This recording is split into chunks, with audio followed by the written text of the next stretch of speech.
जरी मताला विकलं, जरी पक्षाला विकलं, याच्यावर तुम्ही विश्वास ठेवणार आहेत का सांगा मला? जरी पक्षाला विकलं, मताला विकलं, अरे तुम्ही केलेला मतदानाचा सुद्धा अपमान या लोकांनी केलेला. हे लोक काय सांगतात की आम्ही सत्तेमध्ये जातो, सत्तेशिवाय काम होत नाही, आम्ही सुद्धा विरोधात काम करतो. अरे तुमच्यात धमक असेल, तुमच्यात ताकद असेल तर विरोधात राहून सुद्धा तुम्हाला काम करता येते. लोकशाहीचे दोन भाग असतात, एक विरोधात, एक सत्तेमध्ये. मग लोकशाहीमध्ये विरोधात राहायचं नाही का? आपले विचार मांडायचे नाहीत का?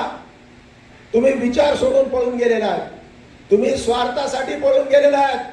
तुम्ही किती रुपये घेतले ते सगळ्या जनतेला माहिती आहे. म्हणून तुम्ही आम्हाला ज्ञान शिकू नका. असल्या गोष्टी कोणी परभणीमध्ये सहन करणार नाही. कालपासून तुम्ही पाहता साहेब कशा प्रकारचा प्रतिसाद आपल्याला लाभलेला, प्रचंड असा प्रतिसाद आहे साहेब. तुम्ही काळजी करू नका. इथला खासदार जाऊ द्या, पण इथे चारही आमदार निवडून आणण्याचं काम आम्ही सर्वजण केल्याशिवाय. शिवसेनेला मान्यताच आमच्या परभणीच्या जनतेने दिली. शिवसेनेला मान्यता आमच्या परभणीने दिलेली आहे. शिवसैनिकांना आतंक असं प्रेम ठाकरे कुटुंबावर केलेलं आहे. साधा बोलवून येते, आम्हाला बोलवून येते. आणि आम्हाला का बोलवून येत नाही? आम्ही ठाकरे ब्रँड असल्यामुळे आम्हाला बोलवून येत नाही. तुम्हालाच का बोलवून येतंय? त्याचं कारण एक आहे की, म्हणून माझी तुम्हाला विनंती आहे की तुम्ही सुद्धा कोणी त्याच्या भूल थापेला पडलं, बळी नाही पडलं पाहिजे. जाता जाता म्हणाले की जर कोणी आमच्या अंगावर आलं तर आम्ही शिंगावर घेऊ. अरे यांचे शिंग उपटून जर खुपसले नाही तर राहून पाटील नाही मी. तुम्ही त्या शिंगाची आणि आरेकारेची भाषा राहून पाटलावर करू नका. ज्या गावच्या बोली आहेत त्या गावच्या बाबळी आहेत तेवढं लक्षात ठेवा.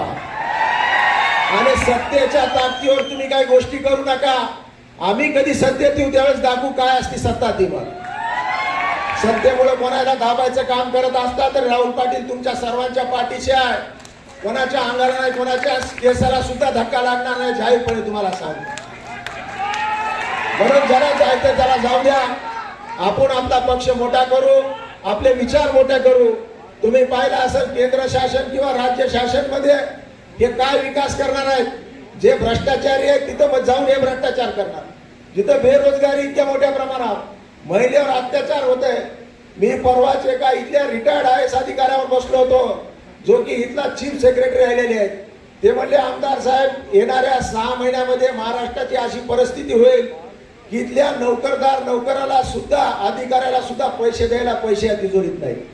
अशा प्रकारचं महाराष्ट्र वरवण्याचं काम कोणी केलं असेल तर या सरकारनं केलेलं आहे. म्हणून यातून आपणच आता हे वाचू शकतो. जोपर्यंत जनता रस्त्यावर येणार नाही तोपर्यंत ही क्रांती होणार नाही. आता हे उठाव आहे, ही क्रांती आहे.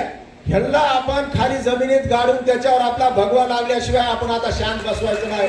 एवढंच बोलतो आणि थांबतो. जय हिंद, जय महाराष्ट्र.